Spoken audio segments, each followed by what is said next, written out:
আসন্ন জাতীয় সংসদ নির্বাচনকে সামনে রেখে কুড়িগ্রাম জেলার 4টি আসনে বাংলাদেশ জামায়াতে ইসলামী তাদের এমপি প্রার্থীদের নাম ঘোষণা করেছে।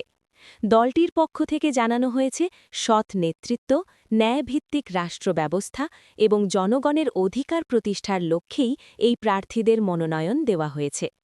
ঘোষিত তালিকা অনুযায়ী কুড়িগ্রাম 1 আসনে জামায়াতে ইসলামীর প্রার্থী হিসেবে মনোনয়ন পেয়েছেন অধ্যাপক আনোয়ারুল ইসলাম। কুড়িগ্রাম 2 আসনে প্রার্থী হয়েছেন অ্যাডভোকেট ইয়াসিন আলী সরকার।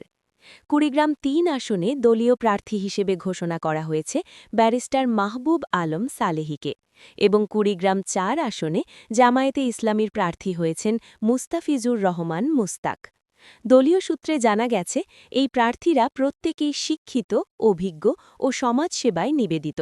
তারা নির্বাচিত হলে কুড়িগ্রাম জেলার সার্বিক উন্নয়ন, কর্মসংস্থান সৃষ্টি, শিক্ষা ব্যবস্থার উন্নয়ন এবং দুর্নীতিমুক্ত প্রশাসন গড়ে তুলতে কাজ করবেন বলে প্রতিশ্রুতি দিয়েছেন।